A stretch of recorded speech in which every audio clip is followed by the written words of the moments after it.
Shattered dreams. The grand Whitmore mansion loomed before Amara Cade like a beautiful prison, its Gothic architecture casting long shadows across the perfectly manicured lawn. Crystal chandeliers sparkled through towering windows, their light seeming to mock the darkness in her heart. At 19, she should have been dreaming of love and romance, choosing her own path through life. Instead, she stood frozen in an elaborate wedding dress that felt more like chains than silk, her heart heavy with the weight of inevitability. The wedding planner fussed around her, adjusting the train of her dress, a masterpiece of ivory lace and pearls that cost more than most people's yearly salary. The irony wasn't lost on Amara. The Whitmores had spared no expense for this wedding, yet treated her like something they'd scraped off their shoes. 5 minutes, Miss Cade, the wedding planner chirped, either oblivious to or deliberately ignoring the bride's distress. Amara caught her reflection in the full-length mirror. The girl staring back at her seemed like a stranger, skin the color of rich mahogany, eyes bright with unshed tears, and lips painted the perfect shade of dusty rose. She looked every inch the society bride, but her heart felt like a trapped bird beating against its cage. The whispers followed her everywhere, even on her wedding day. They echoed through the corridors of the mansion like persistent ghosts.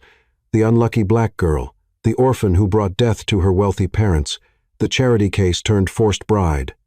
Each whisper was a knife to her heart, each sympathetic glance a twist of the blade. "You look beautiful, dear." Evelyn Whitmore's voice cut through her thoughts like ice. Julian's mother stood in the doorway, her silver-streaked hair perfectly coiffed, her designer dress screaming old money, though perhaps a simpler dress would have been more appropriate for someone of your background. Amara lifted her chin, refusing to let this woman see her pain. "The dress you chose is lovely, Mrs. Whitmore, though perhaps if I'd been allowed to select my own, I might have chosen something less ostentatious." Evelyn's lips thinned. "Careful, girl. Remember your place. This marriage may have been arranged, but that doesn't mean we have to make it any more difficult than necessary." "My place?" Amara's voice was soft but steady. "And what place would that be, Mrs. Whitmore? The orphan you're forcing your son to marry, or the heiress whose fortune you're so desperate to control?" Before Evelyn could respond, the wedding march began to play. Amara's uncle appeared, his expensive suit reeking of new money and desperation. This man, her last living relative, had sold her like cattle to the highest bidder.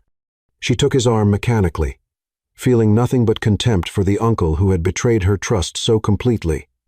The walk down the aisle was a blur of faces. New York's elite, the cream of society, all gathered to witness this farce of a wedding. At the end of that long walk stood Julian Whitmore, tall and impossibly handsome in his tailored tuxedo, looking like he'd rather be anywhere else in the world. His gray eyes met hers, and the coldness in them made her shiver.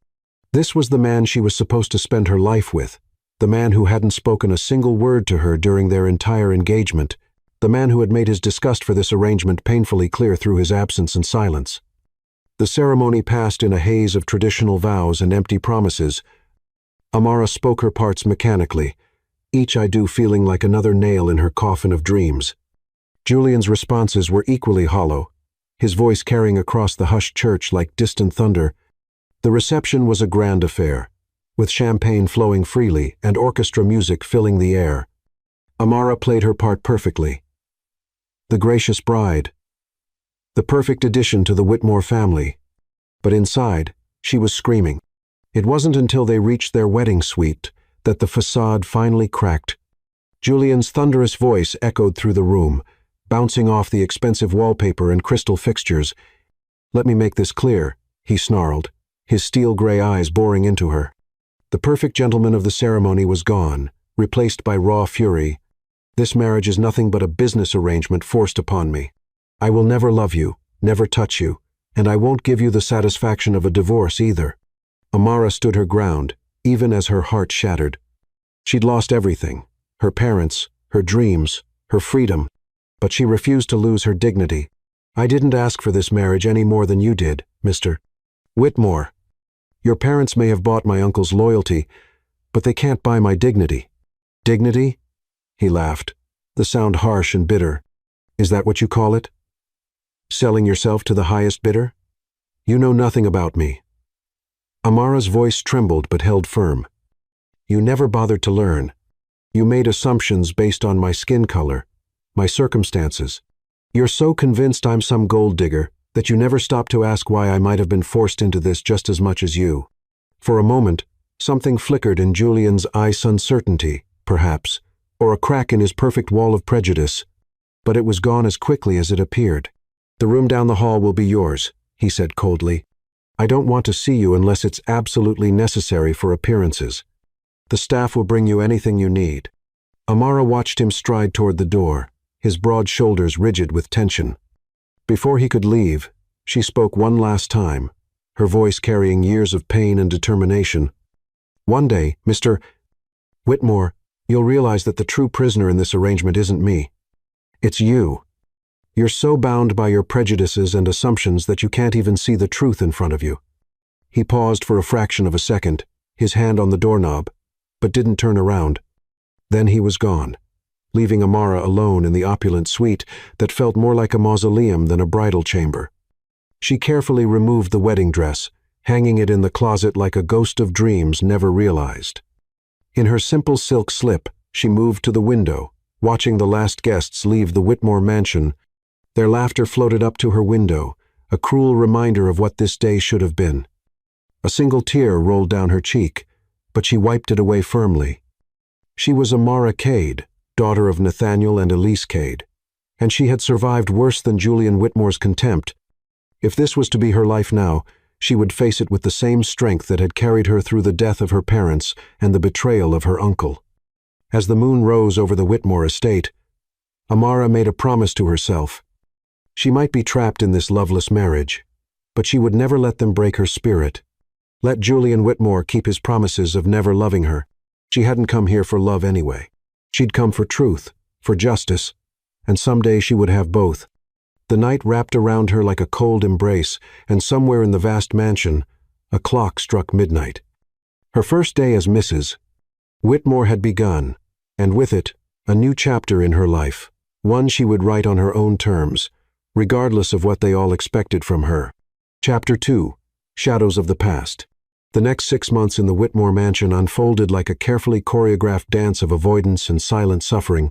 Each morning, Amara would wake before dawn, watching the sun paint the sky in shades of pink and gold from her window, the only beauty she allowed herself to enjoy in this gilded cage.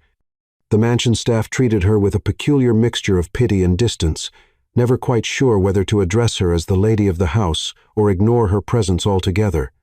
Their uncertainty was understandable. Julian treated the mansion as his kingdom and Amara as an unwanted servant, making it clear through his actions that she held no real position of authority. Evelyn Whitmore, however, had no such reservations about Amara's place in the household. She took particular pleasure in assigning her the most demeaning tasks, always with a smile that never reached her cold eyes. "Polish the silver again, girl," Evelyn demanded one morning, running a perfectly manicured finger across the dining room sideboard. "At least make yourself useful, since you can't give my son the love he deserves, though I doubt someone like you understands the concept of real love." Amara's hands tightened around the silver polish cloth, but her voice remained steady. "Love, Mrs. Whitmore, is that what you call forcing your son into a loveless marriage for business gains?" Evelyn's face hardened. "Watch your tongue. You're here because we allowed it. Don't forget that your uncle was more than happy to make this arrangement." "My uncle," Amara replied softly, "sold his soul long before he sold me, but at least he was honest about his greed." The slap echoed through the dining room, sharp and sudden. Evelyn's hand trembled with rage as she lowered it. "You ungrateful little," Julian's voice cut through the tension like a blade. He stood in the doorway, his expression unreadable as he took in the scene before him. "The board members are waiting in the study." Evelyn composed herself instantly, smoothing her designer dress. "Of course, darling. I was just giving our dear Amara some household instructions." She swept past her son, pausing only to kiss his cheek, a gesture he received with rigid formality. Once Evelyn left, Julian's eyes met Amara's. For a moment, something flickered in their depths, perhaps concern or guilt, but it was gone before she could be sure. Without a word, he turned and followed his mother, leaving Amara alone with her thoughts and the silver that needed polishing. What they didn't know was that every night, after the mansion fell silent, Amara would retreat to the vast library.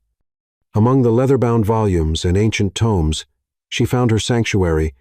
Here, she could be herself again, the brilliant student who had earned a full scholarship to Stanford, the young woman who had dreamed of revolutionizing the business world. She would lose herself in books about business and finance, the very subjects she had been studying before her life was derailed. Sometimes, she'd work until dawn, poring over financial journals and market analyses, keeping her mind sharp even as they tried to dull her spirit. One particular evening, as autumn winds rattled the library windows, Amara discovered something interesting in the Whitmore Enterprises public financial reports. She'd been tracking the company's performance, noting patterns and inconsistencies that others might have missed. Her finger traced a series of transactions that seemed oddly familiar. The library isn't meant for servants. Amara didn't need to look up to know. Julian stood in the doorway. His presence had become something she could feel, like an approaching storm. "Then it's fortunate that I'm your wife, not your servant," she replied, continuing to make notes in her journal, "though I understand the confusion, given how similar the roles seem to be in this household." He moved closer, his expensive cologne mixing with the scent of old books. "What are you doing here? Reading? It's generally what people do in libraries." She finally looked up at him, taking in his appearance. He must have just returned from some late business meeting. His tie was loosened, and his usually perfect hair showed signs of frustrated fingers running through it. "These are confidential company documents. They're public financial reports, Mr. Whitmore, available to any citizen with an internet connection and basic reading comprehension." She closed her journal deliberately. "Though I suppose expecting you to know that would require you to see me as a citizen rather than property." Something dangerous flashed in his eyes. "You know nothing about business or what it takes to run a company like Whitmore Enterprises. I know enough to see that someone's been siphoning money from your charitable foundation into offshore accounts." The words left her mouth before she could stop them. Julian froze, his expression shifting from dismissive to intense in an instant. "What did you say?" But Amara had already gathered her materials, rising from the leather armchair with fluid grace. "Good night, Mr. Whitmore. I'm sure you have more important things to do than discuss business with someone like me." As she passed him, his hand shot out, grabbing her wrist. It was the first time he had touched her since their wedding day, and the contact sent an unwanted shiver down her spine. "Show me what you found," he demanded, his voice low and urgent. "Why? So you can tell me I'm wrong, that I couldn't possibly understand such complex matters." She pulled her wrist free. "I may be trapped in this marriage, Mr. Whitmore, but I won't be your convenient source of information when it suits you." She left him standing in the library, surrounded by the ghosts of her parents' dreams for her. Nathaniel and Elise Cade had raised their daughter to be strong, independent, and brilliant. Their deaths might have left her vulnerable to her uncle's machinations, but they couldn't take away her intelligence or her dignity. The next morning, Amara found a stack of financial documents outside her door, internal reports that weren't available to the public. On top was a note in Julian's precise handwriting, "Prove it." She should have thrown them back in his face, should have maintained the wall of cold indifference they'd built between them. Instead, she spent the next 3 nights analyzing the documents, tracking money trails, and building a case that would be impossible to ignore. When she finally emerged from the library, dark circles under her eyes but triumph in her heart, she found Julian waiting for her. He sat in one of the leather chairs, his usual impeccable appearance slightly rumpled, suggesting he'd been there for hours. "You're good at this," he said without preamble. "I know. Where did you learn to analyze financial data like this?" "Stanford Business School, before your family's arrangement forced me to drop out." She placed her comprehensive report on the table between them. "Everything you need to know is in there. What you do with it is your concern, not mine." As she turned to leave, his voice stopped her. "You were at Stanford? There's a lot you don't know about me, Mr. Whitmore, but then again, you never asked." The days that followed brought subtle changes to the household routine. Evelyn's demands became less frequent, though no less cutting when they came. The staff began addressing Amara as Mrs. Whitmore more consistently, and Julian started appearing in the library in the evenings, silently working on his laptop while Amara read. They rarely spoke during these encounters, But the quality of their silence changed. It was less hostile, more contemplative, as if they were both re-evaluating their assumptions about each other. One evening, about 5 months into their marriage, Amara heard raised voices from Julian's study. She recognized Evelyn's shrill tones and Julian's deeper rumble, though she couldn't make out the words. When Evelyn stormed out, her face was flushed with anger, and she shot Amara a look of pure venom. Later that night, as Amara worked in the library, Julian appeared in the doorway. He looked tired, the weight of whatever argument he'd had with his mother evident in the slump of his shoulders. "She wants me to have the marriage annulled," he said without preamble. Amara's heart skipped a beat, but her voice remained steady. "And what do you want, Mr. Whitmore?" He studied her for a long moment, his gray eyes unreadable in the dim library light. "I don't know anymore." It wasn't much, but it was the most honest thing he'd ever said to her. As he left the library, Amara realized that the careful dance they'd been performing for the past 6 months was about to change its rhythm. Whether that change would bring them closer together or tear them further apart remained to be seen. What she didn't know was that upstairs, in his private study, Julian was looking at her Stanford transcripts, reading about the brilliant student who had been on track to graduate summa cum laude before tragedy, struck the same student he had dismissed as a gold digger, the same woman he had condemned without trial. The foundations of his prejudices were beginning to crack, though he wasn't ready to admit it yet. But as autumn gave way to winter and the nights grew longer and colder, something was shifting in the Whitmore mansion, something neither of them was prepared for. Chapter 3. The Breaking Point. The winter storm that raged outside the Whitmore mansion matched the turbulence brewing within its walls. Amara sat in Theodore Whitmore's study, surrounded by stacks of financial documents, her fingers flying across the keyboard of her laptop. The grandfather clock in the corner struck midnight, its deep chimes echoing through the empty house. She had discovered something in the company's records that made her blood run cold.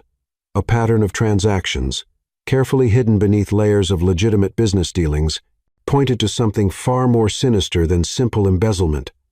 The numbers told a story, one that seemed to connect directly to her parents' death 6 years ago. The sound of footsteps in the hallway made her freeze. She knew that stride, had learned to recognize it over the past 6 months of their forced marriage. Julian was supposed to be in Chicago for a board meeting. His early return could only mean trouble. The study door flew open, and Julian stood there, his normally perfect appearance disheveled from travel, his gray eyes locked onto her, storm clouds gathering in their depths. "What are you doing in my father's study?" His voice was low, dangerous. Amara straightened her spine but didn't rise from the leather chair. "Finding the truth your family tried to bury along with my parents. You have no right." "I have every right." The force of her voice surprised them both. "While you've been playing the role of the wronged son, forced to marry beneath his station, I've been piecing together the real reason behind this marriage." Julian stalked into the room, his presence filling the space with barely contained fury. "You don't know what you're talking about." "Don't I?" Amara turned her laptop around. "These transactions, dated 6 years ago, the same month my parents died in that tragic accident. Millions of dollars moved through shell companies, all leading back to Whitmore Enterprises and my uncle's failing business." Julian's face paled as he scanned the screen. "Where did you get these records?" "I'm not the ignorant girl you think I am." Amara's voice trembled with 6 months of suppressed anger. "I was top of my class at Stanford before your family's machinations destroyed my life. I know how to follow a money trail." "Stanford?" The word seemed to catch in his throat. "Yes, Stanford Business School, full scholarship." Each word was a weapon aimed at his prejudices. "Surprised? Did you think I was just some poor black girl your parents picked up from the streets? Or maybe you believed your mother's lies about me being a gold digger?" Julian sank into the chair across from her, his eyes never leaving the screen. "This can't be right." "But it is." Amara leaned forward, her voice intense. "Your father and my uncle orchestrated everything. The accident that killed my parents. The sudden discovery of their debts. The convenient solution of marrying me off to you to save the family name. It was all planned." "No?" But there was uncertainty in his voice now. "Look at the dates, Julian. It was the first time she'd used his first name. Look at the shell companies, the offshore accounts. The same pattern repeats 6 years later, right before our wedding. They're not even trying to hide it anymore because they think they've won. Thunder crashed outside, making the windows rattle. Julian ran a hand through his hair, a gesture she'd come to recognize as a sign of internal struggle. If what you're saying is true, Amara's laugh was bitter. I've spent every night for the past 6 months in this library, putting together the pieces while you treated me like a servant. I know what I found. Julian stood abruptly, pacing the length of the study. Why didn't you come to me with this sooner? When should I have done that? Between your mother's daily humiliations and your cold shoulder? Or maybe during one of the many conversations we didn't have because you couldn't bear to look at me? Her words hit their mark. Julian stopped pacing, turning to face her with an expression she'd never seen before. Regret. I made assumptions, he admitted quietly. You made judgments, she corrected, based on nothing but your own prejudices and your parents' lies. She stood, gathering her materials with trembling hands. The weight of her discoveries, of this confrontation, was finally hitting her. 6 years of wondering, of grieving, of trying to understand why her perfect world had shattered it all led to this moment. Your father killed them, she whispered, her voice breaking. And now I'm trapped in this loveless marriage with his son. Julian moved toward her, but she held up a hand to stop him. Don't pretend to care, now that you know I'm not what you thought. Your guilt doesn't make up for 6 months of cruelty. Amara Mrs. Whitmore, she corrected coldly. That's what you wanted, isn't it? A wife in name only. Well, congratulations. You got exactly what you asked for. She moved to leave, but he caught her arm. Unlike their encounter in the library weeks ago, his touch wasn't demanding. It was pleading. Wait. Please. The word please from Julian Whitmore's lips was so unexpected that it stopped her in her tracks. I need to understand everything. From the beginning. Amara looked at his hand on her arm, then up at his face. The arrogant mask he usually wore was gone, replaced by something raw and real. Why now? She asked. What's changed? Everything. His voice was rough with emotion. I've been watching you these past weeks, seeing how you work, how you think. The way you spotted that embezzlement scheme in the Foundation, no one else had caught that. Not our accountants, not our auditors, just you. So now I'm worthy of your attention because I'm smart enough to be useful? No. Julian released her arm but didn't step back. You're worthy of my attention because I was wrong about everything. The grandfather clock chimed again, marking the passage of another hour. Outside, the storm continued to rage, but inside the study, something was shifting. The air itself seemed charged with possibility. Tell me about Stanford, Julian said softly. Tell me about your parents. Tell me everything I should have asked 6 months ago. Amara studied him for a long moment, weighing her options. The pain of the past 6 months warred with the need to have someone, anyone, finally understand what she'd lost. It's a long story, she warned. I have time. And so, as the storm raged outside, Amara began to speak. She told him about growing up in her parents' loving home, about their successful technology company, about her dreams of following in their footsteps. She spoke of the scholarship to Stanford, of being one of the few black women in her program, of proving herself over and over until even the doubters had to acknowledge her brilliance. Julian listened without interrupting, his expression growing darker as she described the day she learned of her parents' death, a car accident that had never made sense to her, how her uncle had appeared with news of hidden debts and threatened bankruptcy, how the Whitmore family had swooped in with their solution, presenting it as generosity while holding financial ruin over her head. I never wanted their money, she finished, her voice hoarse from talking. I just wanted to understand why. Why them? Why me? Why this marriage? Julian had moved to the window during her story, staring out at the storm. When he turned back to her, his face was set with determination. We're going to find out, he promised. All of it. And when we do what? Amara challenged.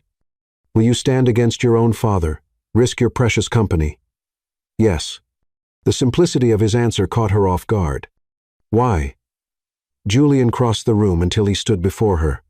Because I've spent 6 months living with a woman I refuse to see. Because my father may have killed innocent people for profit. Because for the first time since this marriage began, I'm seeing clearly." He reached out, hesitating for a moment before gently wiping away a tear she hadn't realized had fallen. "I can't undo the past 6 months. I can't bring back your parents. But I can help you find the truth, if you'll let me." Amara looked at his offered allianzano quite friendship, certainly not love, but something new and undefined. A partnership born of shared purpose rather than forced obligation. "This doesn't fix everything," she warned. "You can't just flip a switch and erase months of contempt." "I know." His hand fell away from her face. "But it's a start." As if in agreement, the storm outside began to quiet, the thunder growing distant. The grandfather clock struck 2, reminding them of the late hour.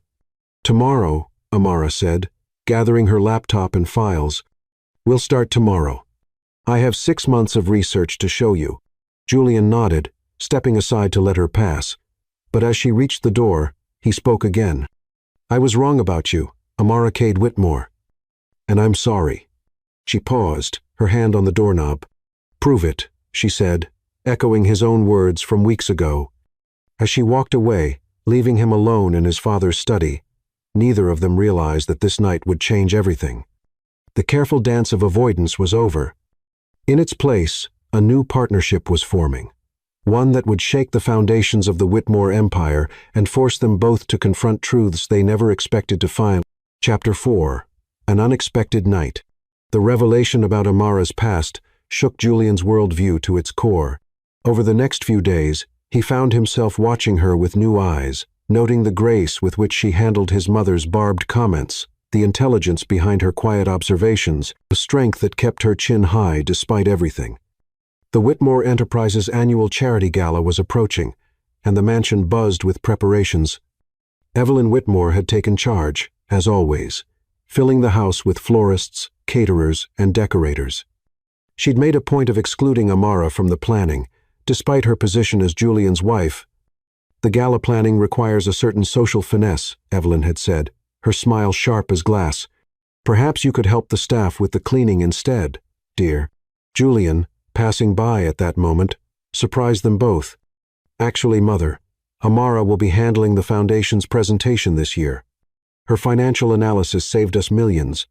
She's more than qualified to present our charitable initiatives."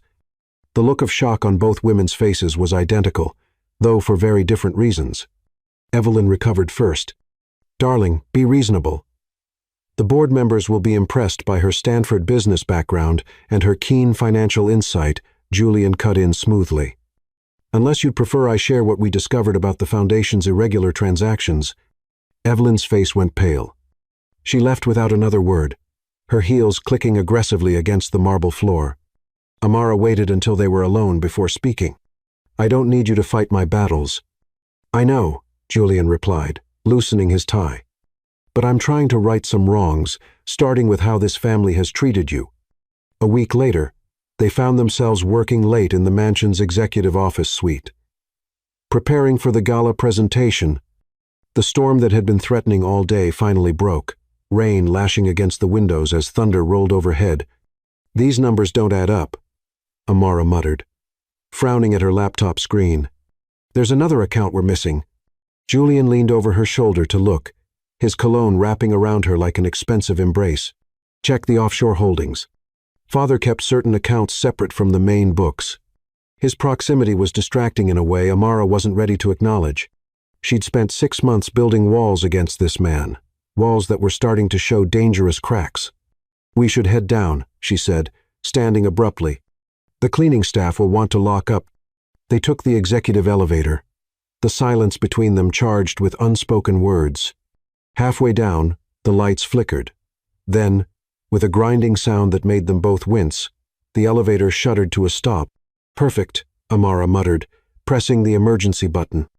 Nothing happened. Julian pulled out his phone. No signal.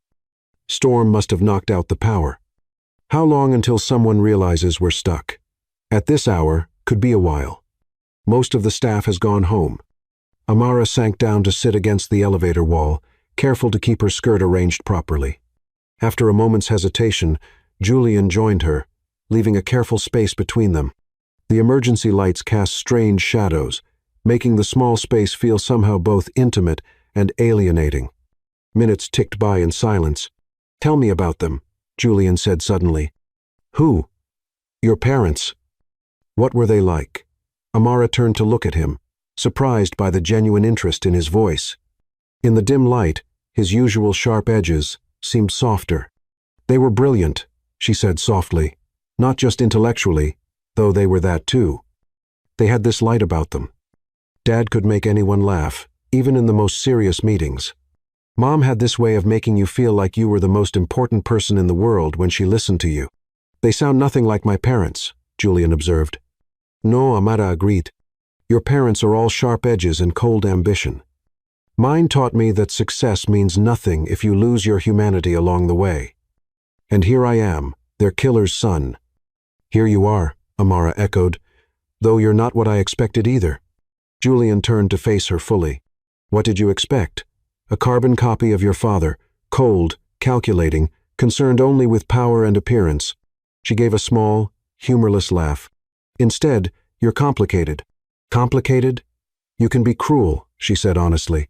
"Those first 6 months. But then you can also be surprisingly kind, like with Evelyn today, or now, asking about my parents." Thunder crashed outside, making the elevator car sway slightly. Amara instinctively grabbed Julian's arm. "Sorry," she murmured, starting to pull away. His hand covered hers, keeping it in place. "Don't be." The air between them grew thick with tension. Amara was acutely aware of every point of contact, her hand on his arm, his fingers over hers, the way their shoulders almost touched. "I never knew," he said quietly. "About your parents, about Stanford." "You never bothered to ask," Amara replied, but the words held no bite. They both knew they were treading new ground here. "I was afraid," Julian admitted. "Of what?" "Of being wrong. About you. About this marriage. About everything I thought I knew." His thumb traced small circles on the back of her hand. "I built this image of you in my mind, this convenient villain to blame for my trapped situation. If I let myself see you as a person, then you'd have to acknowledge your part in my pain," Amara finished. "Yes." Another crash of thunder. Closer this time. The elevator swayed again, but neither of them moved apart. "I read your Stanford thesis," Julian said, "about ethical business practices in times of crisis. It was brilliant." Amara stared at him. "You what?" "After that night in the study, I had to know more. I contacted Stanford, got copies of your academic records. Your professors still talk about that thesis. They said you were on track to revolutionize corporate responsibility practices." "That was another life," Amara said softly, "before everything fell apart. It doesn't have to stay in the past." Julian shifted to face her fully. "You could finish your degree, take your rightful place in the business world." "Why are you saying all this?" "Because I was wrong, Amara. So incredibly wrong. And every day, I learn something new about you that makes me realize just how blind I've been." The intensity in his voice made her breath catch. In the dim emergency lighting, his gray eyes seemed to glow with an inner fire. "Julian." Whatever she was going to say was lost as the elevator gave another violent shake. Amara found herself practically in Julian's lap, his arms wrapped protectively around her. Time seemed to stop. She could feel his heart beating against her palm. Could see the pulse jumping in his throat. His cologne surrounded her, masculine and expensive, and suddenly intoxicating. "Tell me to let go," he whispered. "No." The word had barely left her lips before his mouth found hers. The kiss was nothing like their mechanical wedding day peck. This was fire and need, and 6 months of denied attraction exploding in an instant.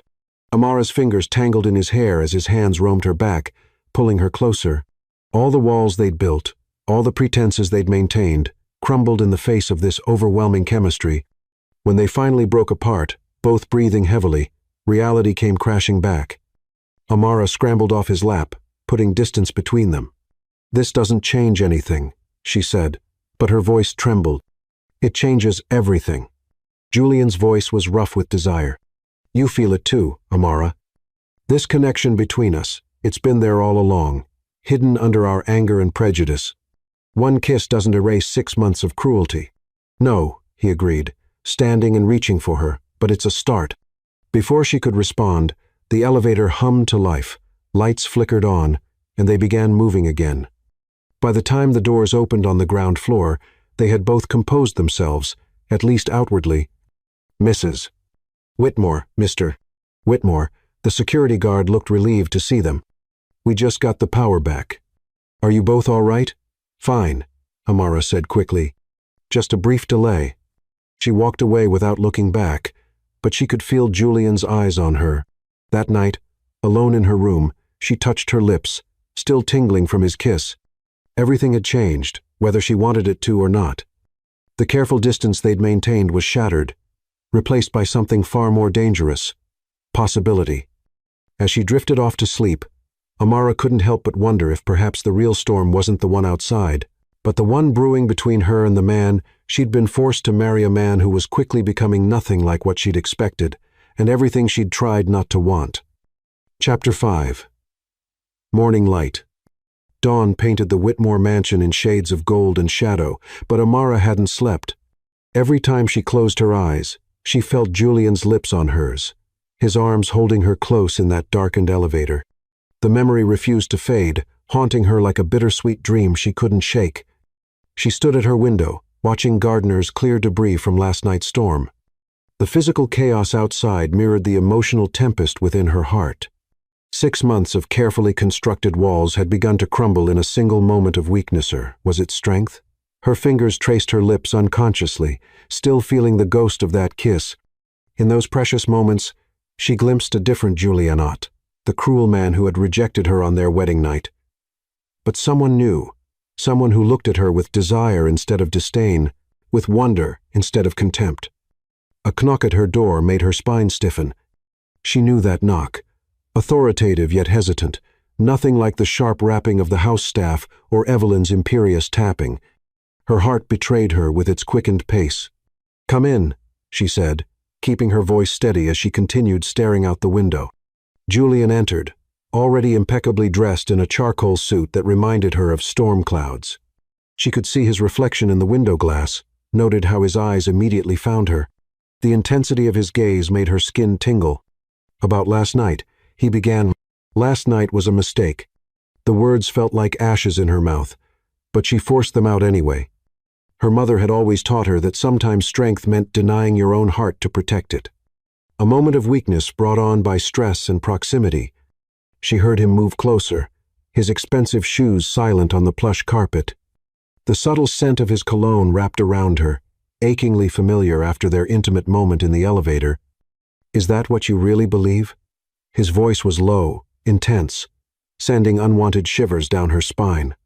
Now she did turn, facing him with chin lifted defiantly. Her stance was proud. But inside, her heart trembled. "What I believe doesn't matter. You made your position clear on our wedding night, Mr. Whitmore. I won't be your convenient distraction just because you've discovered I have a brain. That's not what this is." He stepped closer, close enough that she could see the flecks of silver in his gray eyes. "You know that's not what this is." "Do I?" She laughed. But there was no humor in it. 6 months of contempt, of treating me like a servant, of letting your mother humiliate me at every turn, and now what? One kiss in an elevator, and suddenly everything's different? Yes. The simplicity of his answer caught her off guard. "Everything is different because I'm different. Because you made me different." "I didn't make you anything," she countered, moving away from his magnetic pull. "I've been the same person all along. You're the one who refused to see me." Her words hit home. She watched as he ran a frustrated hand through his perfect hair, messing it up in a way that made him look younger, more vulnerable, more like the man who had held her with such tenderness in the elevator. "You're right," his admission surprised her. "I was blind, prejudiced. Everything you accused me of being.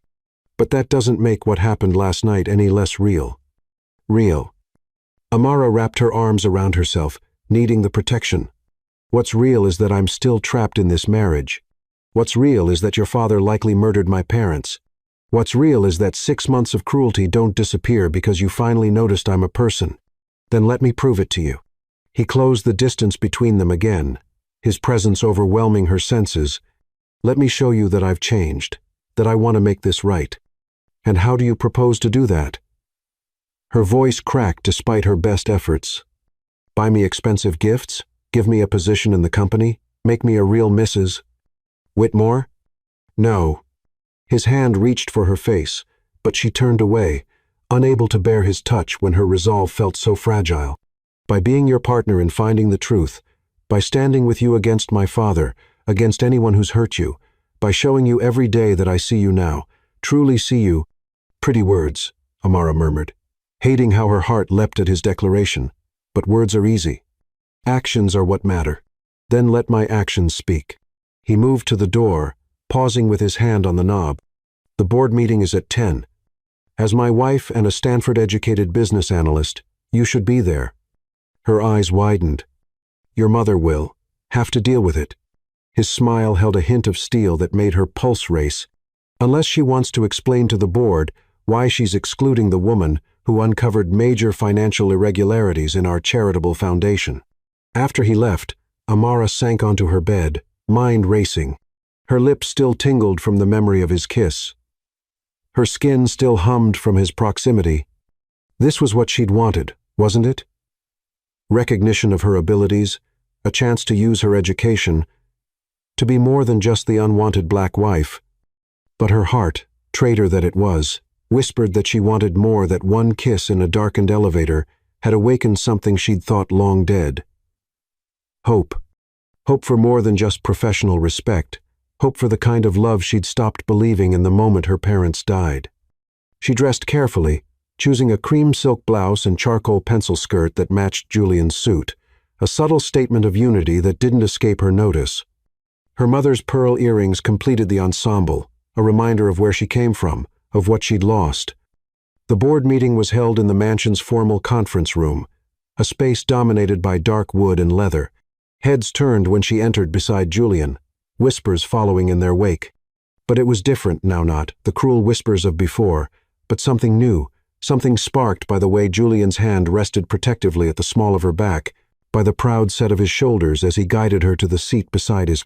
Evelyn's face turned an interesting shade of purple when Julian pulled out Amara's chair. Darling, surely Mrs. Whitmore would be more comfortable reviewing the foundation's finances. Julian cut in smoothly. Absolutely, which is why she'll be presenting her findings today. The board members shifted uncomfortably, several shooting concerned glances at Theodore Whitmore's empty chair at the head of the table. He was traveling on business, according to Evelyn, though Amara suspected he was avoiding the fallout from her discoveries. As she presented her analysis, Amara felt a familiar calm settle over her. This was her element. Numbers, patterns, the clean logic of financial flows.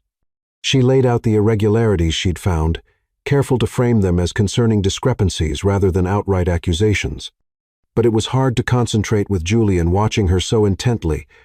Every time she glanced his way, she found his eyes on her, filled with something that looked dangerously like pride, like admiration, like desire. The board members' expressions shifted from skepticism to concern to alarm as she walked them through the evidence. Evelyn's face grew progressively paler. These transactions, one board member interrupted, they seemed to follow a pattern dating back several years. 6 years, to be precise, Amara confirmed. Not looking at Julian, the pattern intensifies around certain significant dates. The implications hung heavy in the air. Everyone knew about the tragic accident that had claimed the lives of technology entrepreneurs Nathaniel and Elise Cade. Everyone knew their daughter had married into the Whitmore family. Now, the connections were becoming impossible to ignore. After the meeting, as shell-shocked board members filed out, Julian caught her arm. The touch sent electricity through her body, reminding her viscerally of their kiss. That was brilliant, he said softly. It was necessary, she corrected, pulling away, despite every cell in her body crying out to lean into his touch. The truth needs to come out. Amara. Wait. His voice stopped her retreat. Have dinner with me tonight. She turned back, eyebrow raised. We live in the same house. We eat dinner together every night. No, Not in the formal dining room with Mother's disapproval seasoning every bite. Just us, somewhere else. Let me take my wife to dinner. The way he said my wife, not with the cold possession of their wedding day, but with something that sounded dangerously like pride, made her heart skip. Why?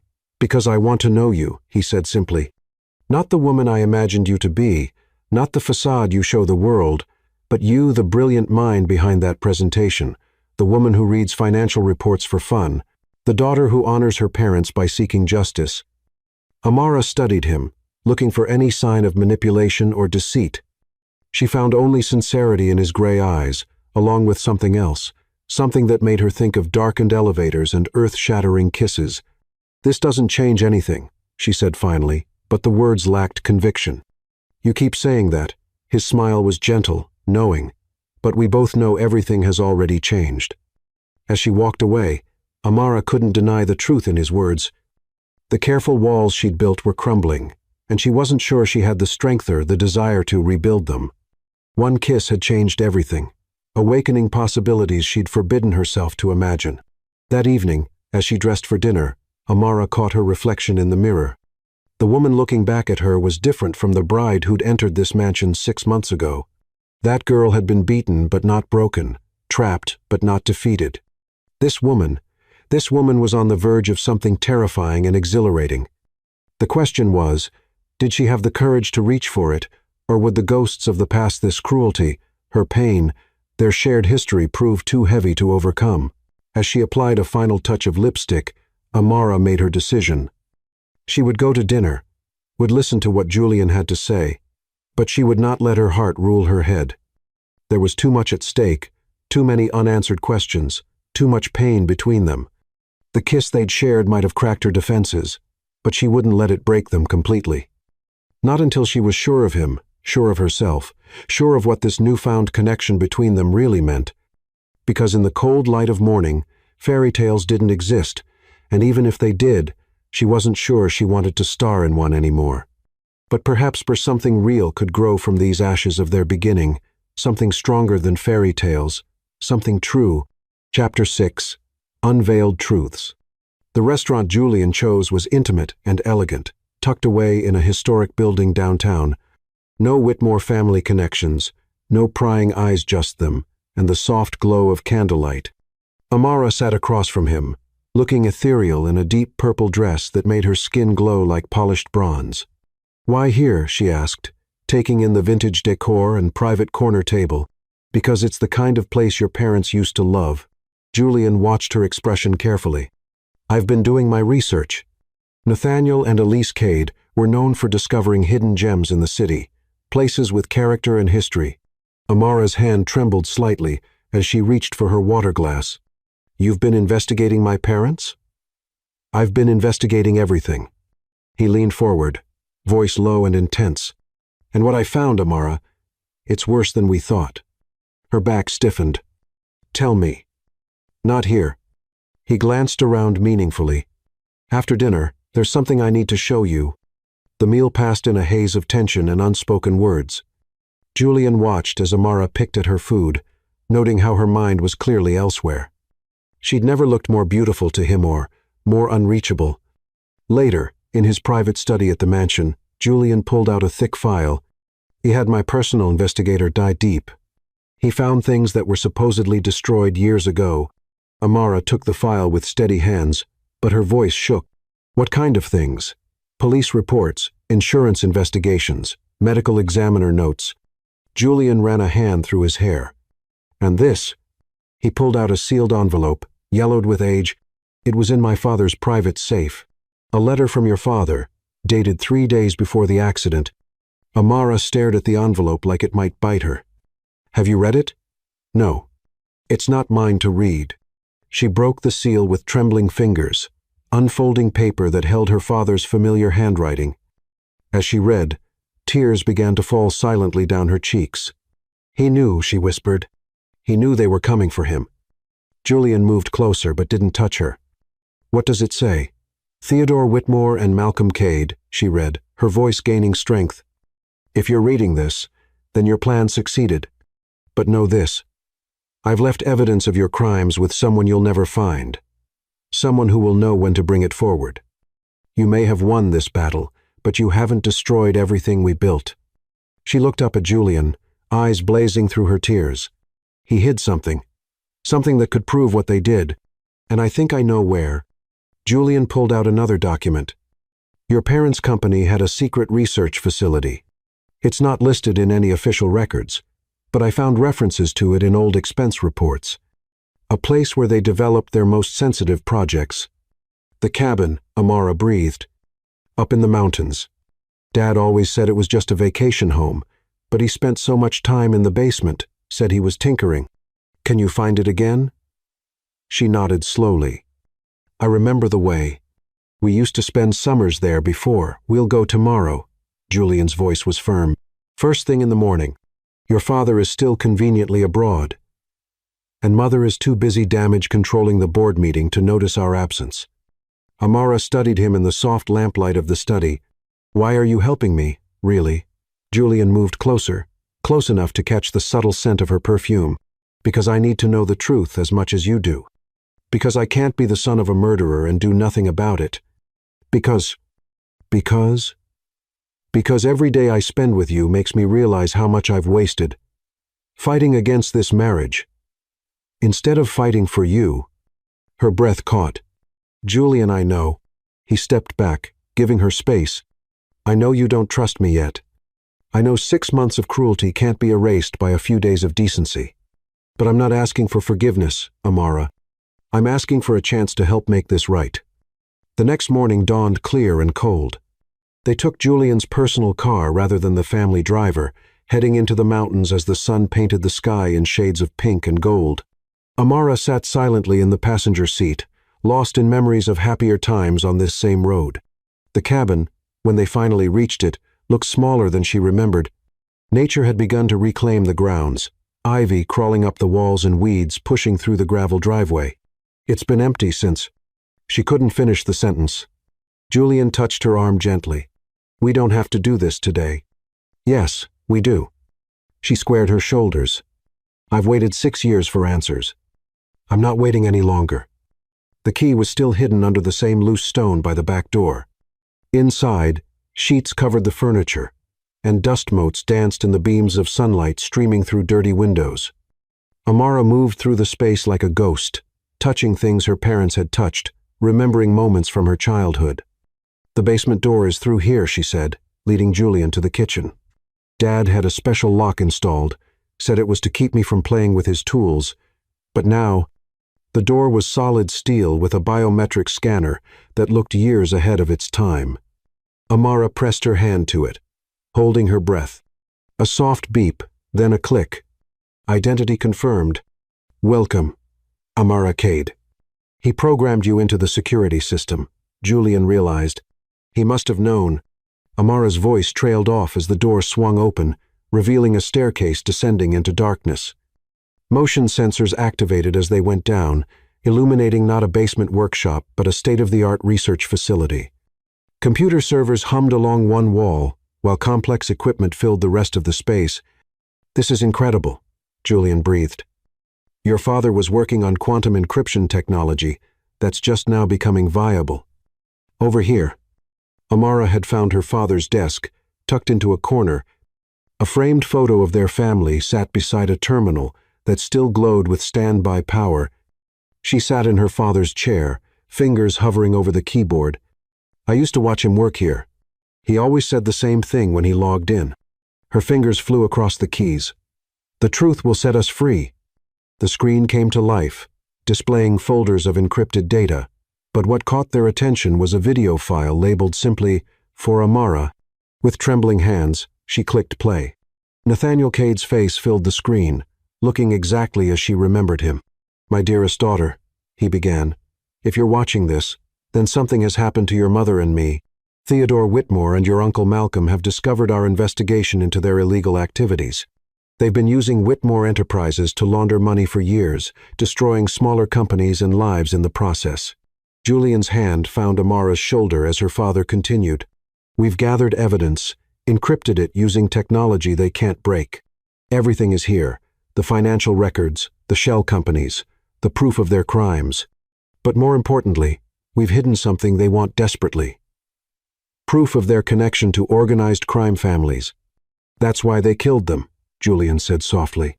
Not just for money, but to protect their criminal empire.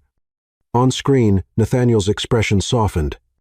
Amara, my brilliant girl, I'm so sorry we won't be there to see the amazing woman you'll become. But remember what we always taught you. The truth is worth fighting for, no matter the cost. The video ended, leaving them in silence broken only by Amara's quiet sobs. Julian knelt beside her chair, taking her hands in his. We have everything we need now, he said gently. We can take them down, all of them. Your own father, she reminded him. A man who murdered your parents deserves no loyalty from me. His voice was fierce. I told you I'd help you find the truth, and I meant it. Whatever comes next, we face it together. Amara looked at him, really looked at him, seeing not the cruel man who had rejected her 6 months ago, but someone new, someone fighting his own battles with the truth. It won't be easy, she warned. They'll fight back, try to discredit us, maybe worse. Let them try. Julian's grip on her hands tightened. We have something they don't. What's that? Each other.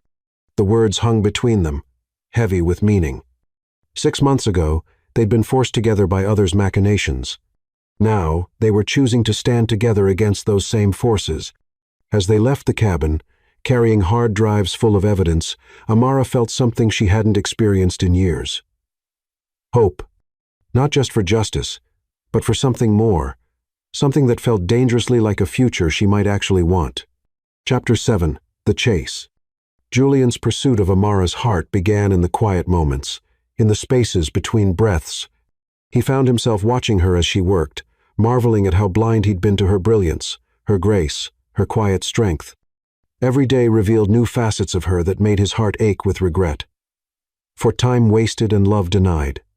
One evening, he found her in their library. He'd started thinking of it as theirs now, this sanctuary where their story had truly begun.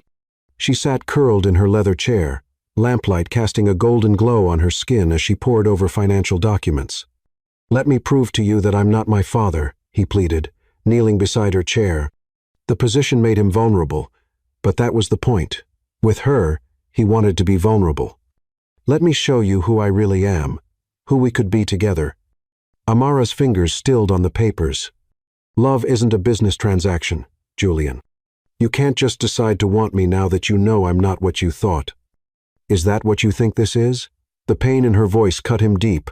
He reached for her hand, encouraged when she didn't pull away. Amara, I'm not deciding to want you. I'm finally allowing myself to feel what's been there all along. And what exactly has been there all along? Her eyes met his, challenging. Contempt? Prejudice? Or have you forgotten how you treated me for 6 months? I'll never forget. His voice cracked with emotion.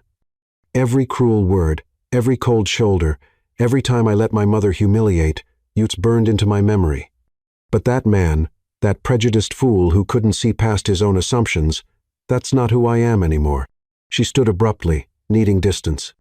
The moon cast long shadows through the library windows, turning her into something ethereal, untouchable. People don't change overnight, Julian. No, they don't. But sometimes, they have their eyes opened in an instant. He followed her to the window, careful not to crowd her. That night in the elevator, it wasn't just about physical attraction. It was about finally seeing you, really seeing you. And what exactly do you see? The vulnerability in her question made his heart ache. I see a woman who survived unimaginable loss without losing her compassion. He moved closer, drawn to her like a moth to flame. I see a brilliant mind that could have been broken by tragedy, but instead grew stronger. I see someone who fights for truth. Not out of vengeance, but out of a genuine belief in justice. Tears glimmered in her eyes, catching the moonlight like diamonds, but she blinked them away, ever strong. Pretty words from a man who once couldn't bear to look at me. Then let me show you with actions. He pulled an envelope from his pocket. He'd been carrying it for days, waiting for the right moment.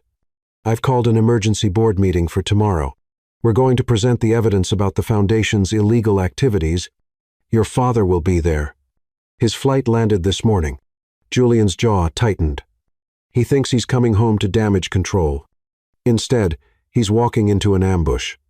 It's dangerous, Amara warned, but he could hear the shift in her voice concern for him now, not just weariness. Let him try to stop us. I'm done hiding, done pretending, done being the obedient son while he destroys lives. Julian took her hands in his touch gentle but sure. But I need you there with me, not just for the evidence, but because I'm stronger with you beside me. The vulnerability in his voice made her breath catch. Julian, I know you don't trust me yet. I know I haven't earned that. His thumbs traced patterns on her palms, sending shivers up her arms. But trust this. Trust that I want justice as much as you do. Trust that I choose you, here and now, over everything I thought I believed in. Their moment was shattered by Evelyn Whitmore's sharp voice from the doorway. So this is where you've been hiding. Really, darling, consorting with the help? Julian's entire body tensed, but his voice was deadly calm. Mother, my wife is not the help. She's a brilliant businesswoman who has uncovered serious irregularities in our company's finances. Wife? Evelyn's laugh was cruel. That arrangement was meant to be temporary. Surely you don't intend to continue this farce. The only farce here is the image of respectability this family has hidden behind. Julian moved to stand beside Amara, his shoulder brushing hers protectively. Did you know about the murders, Mother? Or did Father keep you in the dark about that too? Evelyn's face went pale. I don't know what you're talking about. No? Then perhaps you'd like to explain these. He turned the large screen toward her, displaying the encrypted files. Financial records showing payments to known criminal organizations, shell companies used to launder money, and, most interestingly, large transfers that coincided exactly with the death of Nathaniel and Elise Cade. You're making a mistake, Evelyn hissed. Whatever this girl has told you. This girl is my wife, Julian cut in, his voice vibrating with barely contained fury. And unlike you, Mother, she deals in truth. Not manipulation. Truth? Evelyn's laugh was bitter. The truth is that she's turned you against your own family, poisoned you with her lies. Enough. Amara's voice cracked like a whip. The only poison here is the corruption that runs through this family's veins. Tomorrow, the board will see everything. Every illegal transaction, every covered-up crime, every piece of evidence that Nathaniel Cade collected before your husband had him killed. Evelyn's face contorted with rage. You ungrateful little get out. Julian's command froze the words in his mother's throat. Get out of my study, get out of my house, and get ready for tomorrow, because when the truth comes out, you'll need more than your society connections to save you. After Evelyn fled, Julian turned to find Amara staring at him with an unreadable expression. You didn't have to do that, she said softly. Yes, I did. He moved closer, drawn to her like gravity. For 6 months, I let them treat you like you were nothing. I won't make that mistake again. Why? The question was barely a whisper. Because I'm falling in love with you, Amara Cade Whitmore. He cradled her face in his hand, letting her see every emotion in his eyes. Not the woman I thought you were, but the woman you really are. And I'll spend every day proving that to you, if you'll let me. She stepped back, but there was less certainty in the movement now. Love isn't enough to erase the past. No, he agreed, but it's a hell of a place to start building a future. Outside, storm clouds gathered again, as if nature itself was preparing for the confrontation to come. But inside the library, something else was building, something that felt like hope, like possibility, like the first rays of sun after a long, dark night. Julian watched as Amara returned to her work, her fingers flying over the keyboard as she prepared for tomorrow's revelation. He had never seen anyone more beautiful, more compelling, more worthy of the love that was growing in his heart. Tomorrow would bring chaos and confrontation, but tonight, in this room that had witnessed their beginning, he could finally admit the truth to himself. He was hopelessly, irrevocably falling for the woman he had once promised to never love. And as she worked in the soft lamplight, occasionally glancing at him with eyes that held less weariness and more warmth, he dared to hope that maybe, just maybe, she was starting to fall too. Chapter 8. Rebellion. The annual Whitmore Foundation Charity Gala was the social event of the season. Old money mingled with new beneath crystal chandeliers, while reporters hovered at the edges, hungry for any hint of scandal. Tonight, they would get more than they bargained for. Amara stood before her mirror, smoothing the lines of her midnight blue gown. The dress was a masterpiece of silk and beading, chosen specifically for this night. No more hiding in the shadows, no more playing the submissive wife. Tonight, she would shine. A knock at her door revealed Julian, resplendent in his tuxedo. He stopped short at the sight of her, his gray eyes darkening with appreciation. "You look," he seemed to struggle for words. "Like I belong?" The question held echoes of past pain. "Like a queen." He offered his arm. "Ready to take down an empire?" The ballroom was already packed when they arrived. Evelyn Whitmore held court near the entrance, her silver gown glittering as she greeted guests. Her smile froze when she saw them. "Darling," she called, voice dripping honey over poison, "I wasn't sure you'd attend, given your recent preoccupations." "And miss the biggest night of the season?" Julian's smile was sharp as a blade. "Especially when my wife has prepared such an enlightening presentation about the Foundation's work." Evelyn's perfectly made-up face paled slightly. "Surely you don't intend to let my Stanford-educated wife present her financial findings to our most important donors?" Julian's voice carried just far enough to draw attention. "Of course I do. After all, transparency is one of our core values, isn't it, Mother?" They moved through the crowd, Julian's hand warm against Amara's back. She could feel the stares, hear the whispers. The trophy wife who dared to step out of her place, the son who defied his family's expectations. "Julian." Theodore Whitmore's voice cut through the murmur of conversation. He stood by the stage, commanding attention in his expensive tuxedo. "A word." "Of course, Father." Julian's grip on Amara tightened slightly. "My wife and I would be happy to speak with you." Theodore's face tightened at the inclusion of Amara, but he led them to a quiet corner. "I understand you've been making waves at the company." "We've been uncovering truth," Julian corrected. "Something this family seems to have forgotten the value of." "Truth?" Theodore laughed softly. "Is that what she's been filling your head with? Stories about her parents, about some grand conspiracy?" "Not stories." Amara's voice was steady despite her racing heart. "Evidence. Files. Your own records, Mr. Whitmore." "Be careful, girl." Theodore's voice dropped to a dangerous whisper. "You're playing a game you don't understand." "No, Father." Julian stepped between them. "You're the one who doesn't understand. The game is over." "Julian Whitmore." Evelyn's voice rang out across the ballroom. "What do you think you're doing?" All eyes turned to them. Evelyn stalked over, fury barely contained beneath her society smile. "Making things right," Julian answered. "Loud enough for the gathering crowd to hear. Something this family should have done long ago." "By betraying your own blood?" Evelyn hissed. "For her?" "For the truth." Julian's voice grew stronger. "For justice. For the woman who had the courage to stand up to this family's corruption." The whispers grew louder. Phones appeared, recording the confrontation. Theodore stepped forward, trying to salvage the situation. "My son is obviously confused." "I've never been clearer," Julian cut in. He turned to address the crowd directly.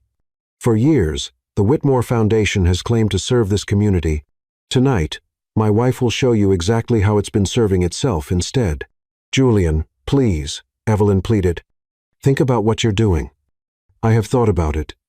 For the first time in my life, I'm thinking clearly." He looked at Amara, his eyes soft, despite the tension in his voice. "Because of her. She's poisoned you against us," Theodore growled. "No," Julian's laugh was bitter. "You did that yourself, the moment you ordered the murder of Nathaniel and Elise Cade." The ballroom went deadly silent. Even the reporters seemed to hold their breath.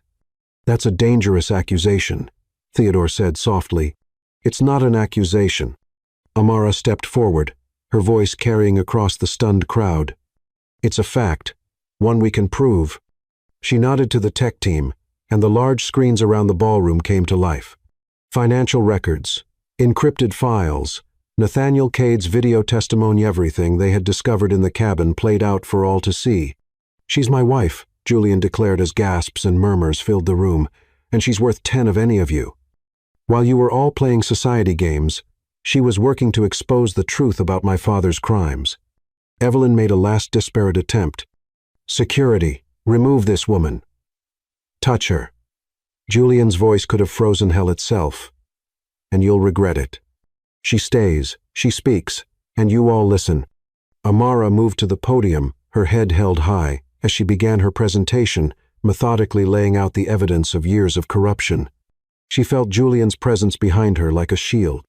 The crowd's reaction shifted from skepticism to shock to outrage as the truth unfolded. Board members huddled in corners, whispering urgently. Reporters typed frantically on their phones.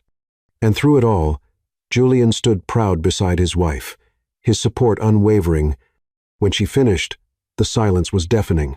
Then, slowly, applause began to build, not polite society, applause, but real appreciation for the courage it took to speak truth to power.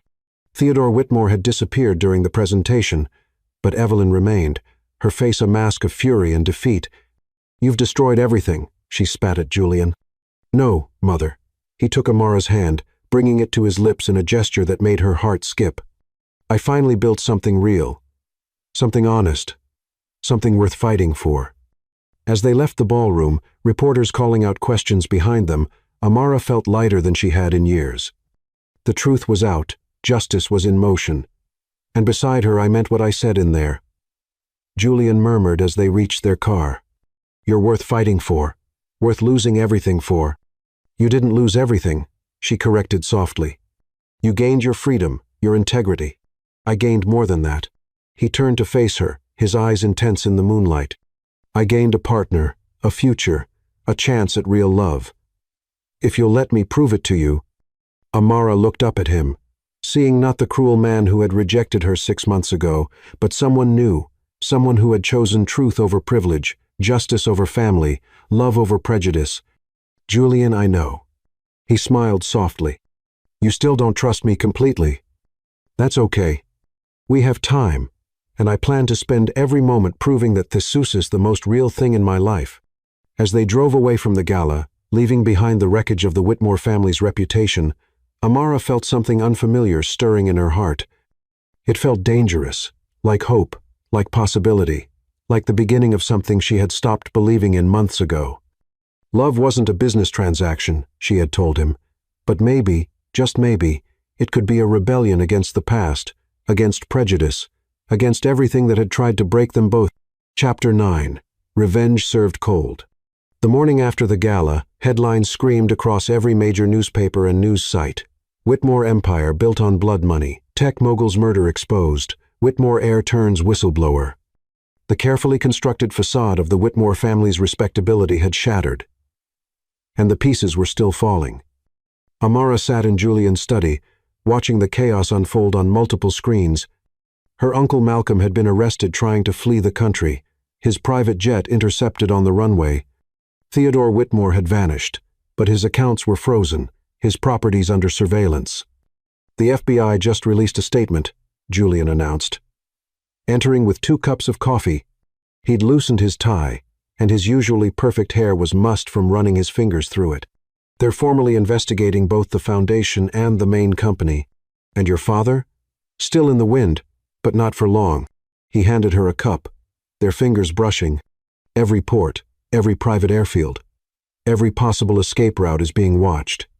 Amara took a sip, savoring the perfect blend he'd learned how she liked her coffee over their late nights working together. "What about Evelyn?" "Under house arrest at the country club mansion.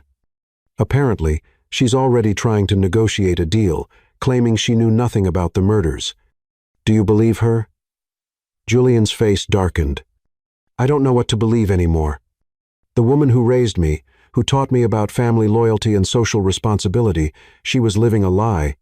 They all were. And yet you chose truth over those lies." Amara set down her cup, studying him. "Why?" He met her gaze steadily. "Because of you. Because watching you fight for justice, despite everything they did to you, it showed me what real strength looks like." A knock at the door interrupted them. Bennett, the head of security, entered, looking grave. "Mr. Whitmore, we found him." Julian straightened. "Where?" "The old hunting lodge in the Adirondacks." And sir, your uncle Malcolm was just transferred to federal custody. He's talking. Amara's heart raced. After 6 years, justice was finally within reach. Have the helicopter ready in 20 minutes, Julian ordered. Already done, sir. After Bennett left, Amara stood. I'm coming with you. Amara, don't. Her voice was steel wrapped in silk. He killed my parents. I need to see this through. Julian studied her for a long moment, then nodded. Together, then, the helicopter ride was tense with anticipation. Amara watched the landscape blur beneath them, remembering summer trips to the mountains with her parents. How different everything looked now, viewed through the lens of loss and impending justice. The hunting lodge appeared suddenly through the trees, a massive structure of stone and timber that screamed old money and privilege. FBI vehicles surrounded it. Agents positioned at every exit. He's cornered. The lead agent briefed them as they landed. We've got thermal imaging showing one heat signature in the main study. He's armed, but contained. Let me talk to him, Julian said. Sir, that's not protocol. He's my father, and he needs to face what he's done. The agent hesitated, then nodded. Wear a vest, and we'll have snipers on standby if things go south. Amara grabbed Julian's arm as he turned to go. Be careful. His eyes softened as he looked at her. Always. She watched him enter the lodge, her heart in her throat. Minutes ticked by like hours. Movement in the study, her voice crackled over the radio. Subject is agitated. Through the large windows, Amara could see shadows moving. Then, suddenly, Theodore Whitmore's voice boomed through hidden outdoor speakers she'd accessed the lodge's sound system. Come to pass judgment, son? The words dripped with contempt. You, who've benefited from every privilege this family's power provided. I came to understand, Julian's voice replied, calmer but just as clear. How could you do it? The Cades were innocent people. Innocent? Theodore laughed harshly. They were threats. Their technology could have exposed everything we'd built, and that self-righteous attitude about ethical business practices, they would have brought down our entire empire. So you had them killed. It wasn't a question. I had them eliminated. Business is war, son. I taught you that. You taught me lies. Julian's voice grew stronger. You taught me to judge people by their social status, their skin color, their family connections. You taught me to be as empty and corrupt as you are. And yet here you stand, throwing it all away for that girl, their daughter. Have you lost your mind? No, Father. For the first time in my life, I'm thinking clearly. A pause, then, Malcolm told them everything. About the planning, the sabotaged breaks, the offshore accounts. It's over. Malcolm was always weak. Theodore's voice turned ugly, like you've become. I gave you everything, power, position, respect, and you. Throw it away for what? Love? Yes? The simplicity of Julian's answer seemed to hang in the air. For love. For truth. For the chance to be better than what you made me. Sudden movement caught Amara's eye through the window. She saw Theodore raise something that glinted in the light. Gun. The warning crackled over multiple radios, but before anyone could react, Julian's voice cut through again. It's funny, Father. You taught me everything about power, but nothing about love. Amara taught me that. She taught me that real strength isn't in what you take, but in what you give, what you stand for. Sentimental nonsense. Maybe. But while you've been monologuing, FBI teams have entered through the hidden passages. You thought only our family knew about the same passages. Malcolm told them about an hour ago. A commotion erupted inside. Through the windows, Amara saw Theodore Whitmore, the man who had ordered her parents' death, being tackled by agents. His gun clattered to the floor as Julian calmly stepped back. Minutes later, he emerged from the lodge. Amara ran to him, not caring who saw. You're okay. She touched his face, checking for injuries. I'm fine. He caught her hand, pressing a kiss to her palm. It's done. He confessed to everything. And it's all recorded. They watched as Theodore Whitmore was led out in handcuffs, his perfectly tailored suit dusty, his aristocratic features twisted with rage. You'll regret this, he spat as he passed them. Both of you. No, Father. Julian's arm went around Amara's waist. The only regret I have is not seeing the truth sooner, not fighting for what's right sooner, not loving her sooner. As Theodore was placed in an FBI vehicle, Amara felt tears on her cheeks.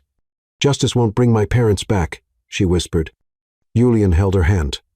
"No, but it might give us a chance at a future." She looked up at him, seeing the man he'd become rather than the one he'd been. "When did you get so wise?" "When I fell in love with a woman who showed me what real wisdom looks like." He wiped away her tears gently. "A woman who fought for truth when everyone tried to bury it, who saw the good in me when I couldn't see it myself." The sun was setting over the mountains, painting the sky in shades of pink and gold as FBI teams processed the scene and media helicopters circled overhead. Julian and Amara stood together, watching the end of one chapter and the beginning of another. "What happens now?" she asked softly. "Now, we rebuild not the Whitmore empire, that deserves to fall, but something new, something honest." He turned to face her fully. "Together, if you'll have me." Amara thought of their journey, from forced marriage to reluctant allies to this, whatever this was becoming. "It won't be easy," she warned. "There will be trials, investigations, media circus." "I don't care about easy."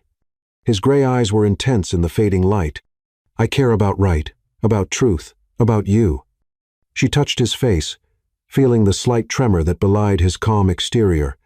"You're really ready to lose everything for this?" "I'm not losing anything worth keeping." He leaned into her touch. "Everything that matters is right here." As helicopters thundered overhead and agents bustled around them, they shared a moment of perfect understanding. The past couldn't be changed, but the future was theirs to write. "Take me home," Amara said softly. Julian's smile was tender as he led her to their waiting helicopter. Behind them, Theodore Whitmore's empire crumbled, but ahead lay possibility, hope, and maybe, just maybe, the kind of love stories were written about. Chapter 10. Hearts Unguarded. The Whitmore mansion felt different in the days following Theodore's arrest. The staff moved more freely, as if a heavy cloud had lifted. Evelyn had retreated to the country clubhouse, leaving only silence where her cutting remarks used to echo. But the biggest change was between Julian and Amara. They worked side by side in his study, preparing for the upcoming trials. Evidence needed to be organized, testimonies coordinated with prosecutors, and the company's legitimate operations preserved to protect innocent employees. Yet amid the chaos of dismantling an empire, something else was building. "You're staring again," Amara said, not looking up from her laptop. The morning sun painted her skin golden, making her glow against the leather chair she'd claimed as her own. "Can you blame me?" Julian set down the legal papers he'd been pretending to read. "You're incredible to watch when you're focused." She glanced up, a slight blush coloring her cheeks. "Flattery won't get these depositions organized any faster." "It's not flattery if it's true." He moved to perch on the edge of her desk, close enough to catch the subtle scent of her perfume. "Do you know what I thought the first time I saw you? That I was beneath you?" The words held no bitterness now, just a hint of teasing. "That you were the most beautiful woman I'd ever seen." His admission made her hands still on the keyboard, and it terrified me. "Why?" "Because I wasn't supposed to find you beautiful. I wasn't supposed to notice how your eyes flash when you're passionate about something, or how your voice gets softer but stronger when you're making an important point." He reached out, tucking a stray curl behind her ear. "I wasn't supposed to want you." Amara's breath caught at his touch. "Julian, I know." He pulled back slightly, giving her space. "I know we're not there yet. But I need you to understand, what I feel for you now isn't new. It was there from the beginning, buried under prejudice and pride, and my father's poisonous influence." She stood, needing to move, to think. "And now? Now that your father's influence is gone? Now, I can finally be honest with you. With myself." He followed her to the window, where morning sun streamed through stained glass. "I'm in love with you, Amara Cade Whitmore. Not because of what you've done, or what you've helped me become, but because of who you are." Tears glimmered in her eyes, catching the light like diamonds. "And who am I?" "You're the woman who faced down an empire with nothing but truth as her weapon. The brilliant mind who saw patterns others missed. the daughter who honored her parents by fighting for justice rather than revenge. He moved closer, drawn to her like a moth to flame. "You're the wife I never deserved but always needed." "Pretty words," she whispered, but her voice trembled. "Then let me show you with actions." He pulled an envelope from his desk. "I had my lawyers draw these up yesterday." Amara opened the envelope with trembling fingers. Her eyes widened as she read. "Julian, this is transfer of ownership. Half of everything I own, including my shares in the company, put in your name." He took her hands in his. "Equal partners, in business and in life, if you want it." "Why?" "Because you earned it. Because you deserve it. Because I trust you more than I've ever trusted anyone in my life." His thumb traced patterns on her palm. "And because I want to spend the rest of my life making up for how badly I treated you in the beginning." A tear slipped down her cheek. Julian caught it with his finger, then traced the path it had taken down her face. "You don't have to sign them," he said softly. "You don't have to accept any of this. But I needed you to know. Everything I have, everything I am, it's yours if you want it." Amara looked at the papers, then back at him. "This isn't about the money or the shares." "No, it's not." "Then what is it about?" "Trust. Partnership. Love." He stepped closer, close enough to feel the warmth radiating from her body. "Everything I should have offered you from the beginning." Their first real kiss wasn't born of passion or convenience, but of understanding. Julian traced the tears on Amara's cheeks, marveling at how someone so strong could be so soft. "I was wrong about everything," he murmured against her skin. "You don't deserve your forgiveness." "Then earn it." She challenged, her eyes meeting his with a mixture of vulnerability and strength that took his breath away. His lips found hers, gentle at first, then with growing intensity as she responded. This wasn't like their desperate kiss in the elevator. This was slower, deeper, filled with promise and possibility. When they finally broke apart, both breathing heavily, Julian rested his forehead against hers. "I love you," he whispered. "I think I've loved you since that first night in the library when you showed me how brilliant you are. I was just too blind to see it." Amara's hands fisted in his shirt, holding him close. "I wanted to hate you," she admitted. "It would have been easier." "I know." He kissed her forehead, her cheeks, the corner of her mouth. "I gave you every reason to. But you changed." Her voice was soft with wonder. "You chose truth over family, justice over power." "I chose you," he corrected. Everything else just followed naturally. Outside, the garden staff was preparing for spring planting, new life emerging from winter's remnants, just as their love was blooming from the ashes of their forced beginning. "What happens now?" Amara asked, still held safe in the circle of his arms.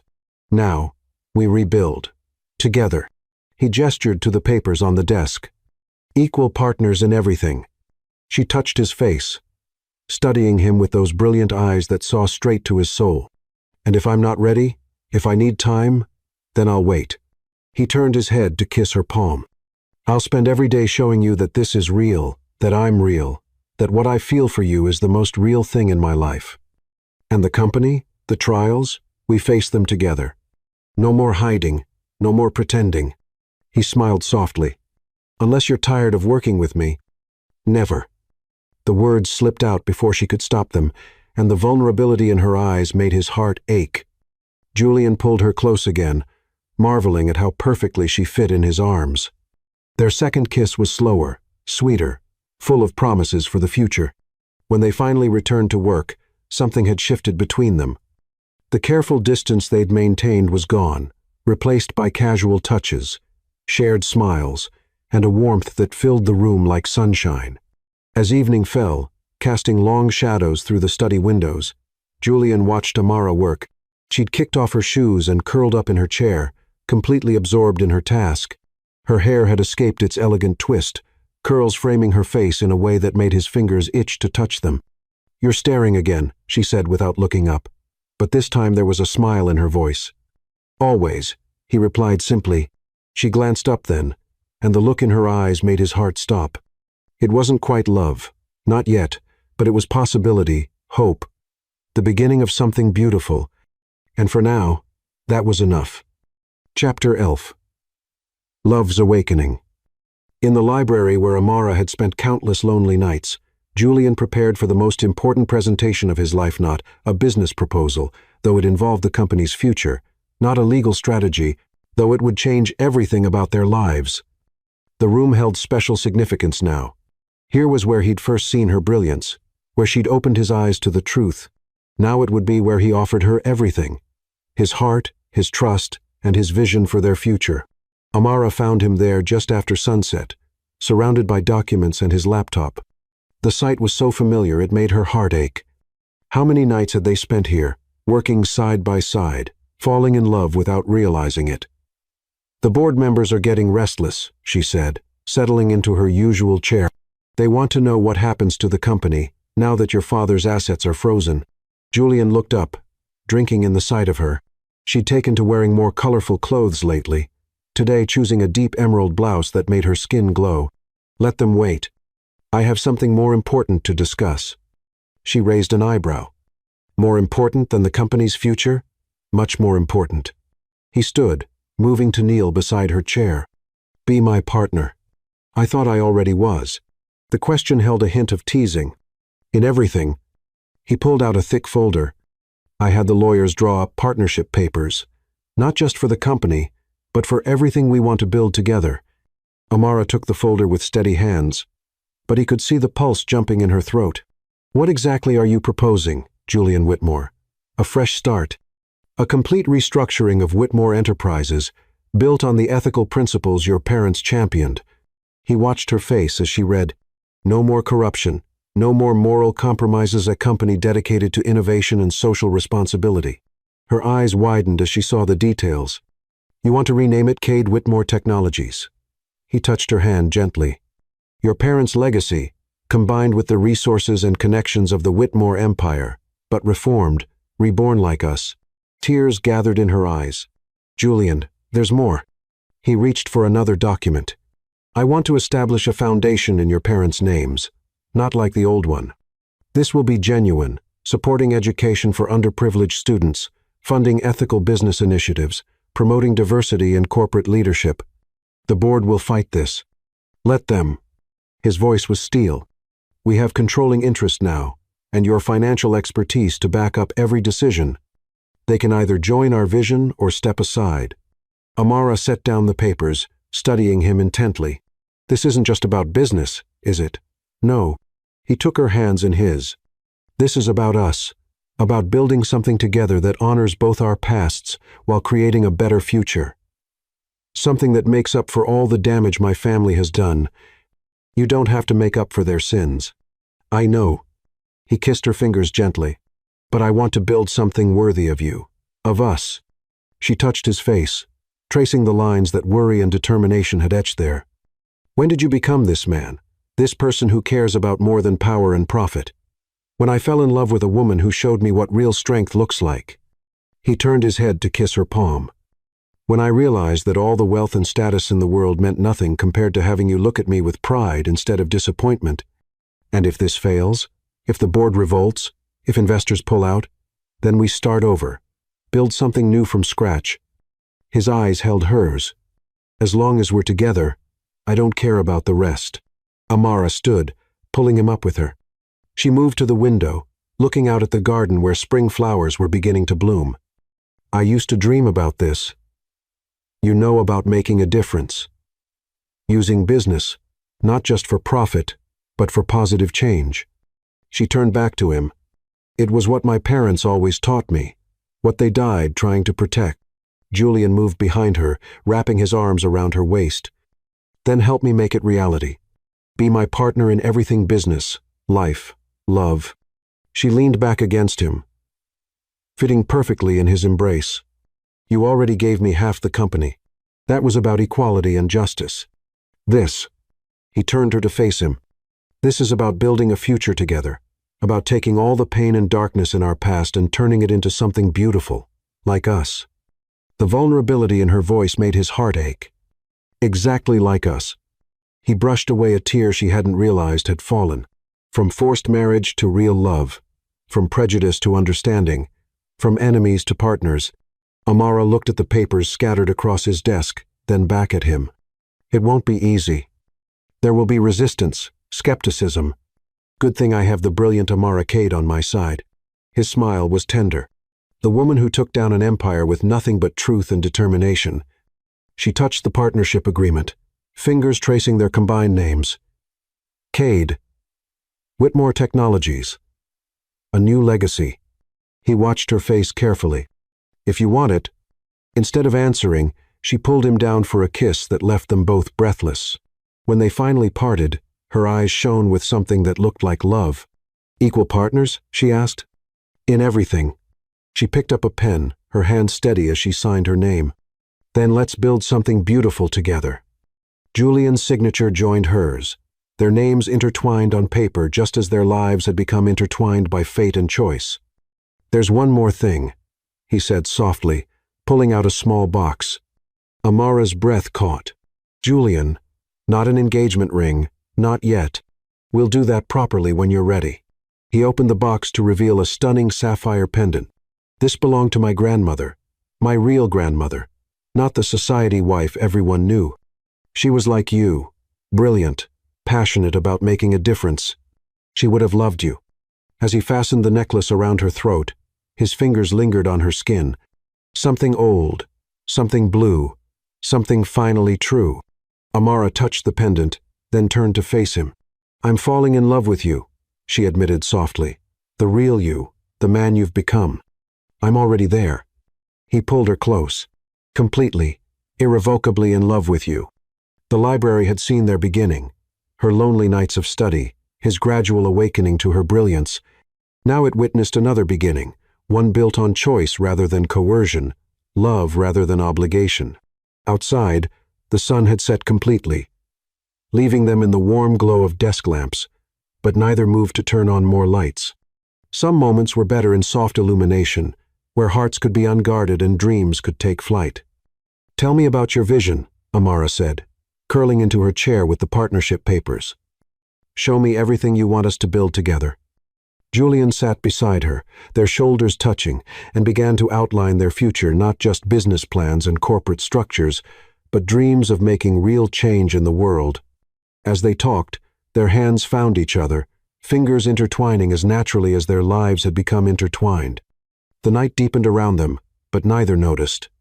They were too busy planning, dreaming, falling deeper in love with each other and the future they would build together. Chapter 12. Full Circle. They renewed their vows in the same mansion where their story began, but everything had changed. The grand ballroom, once a symbol of the Whitmore family's oppressive wealth, had been transformed. White roses and silver lanterns created an intimate atmosphere, while photographs of Nathaniel and Elise Cade smiled down from tastefully arranged memorial displays. Amara stood before the mirror in what had once been her lonely bedroom, now transformed into a luxurious bridal suite. Her wedding dress was different this time, chosen by her. Ivory silk fell in elegant lines, incorporating subtle patterns from her African heritage. The sapphire pendant Julian had given her provided her something blue, while her mother's pearl earrings connected her to the past she honored. A knock at the door revealed Julian, breaking tradition to see his bride before the ceremony. I know it's bad luck, he said, stopping short at the sight of her, but I couldn't wait. Haven't we had enough bad luck? Amara turned to face him fully. Besides, nothing could be worse than our first wedding day. Julian crossed the room in 3 strides, taking her hands in his. I was such a fool that day, blind to the treasure standing right in front of me. And now? Her voice was soft, teasing. Now, I see everything. He traced her cheek gently. The brilliant mind that challenged me, the strong heart that forgave me, the beautiful soul that taught me what love really means. Tears threatened to ruin her makeup. Julian, I promised to never love you, he continued, his voice rough with emotion. And I broke that promise. I promised to never touch you, and I thank God I broke that too.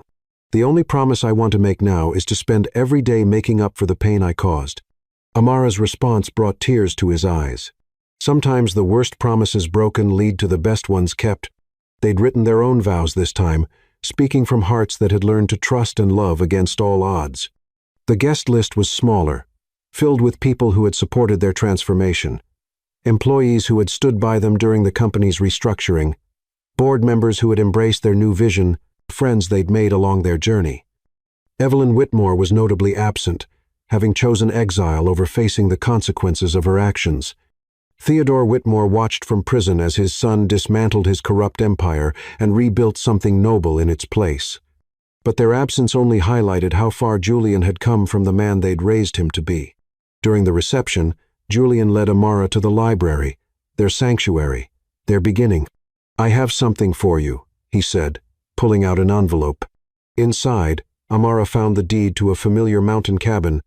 "Julian, I had it restored, exactly as it was when you were young."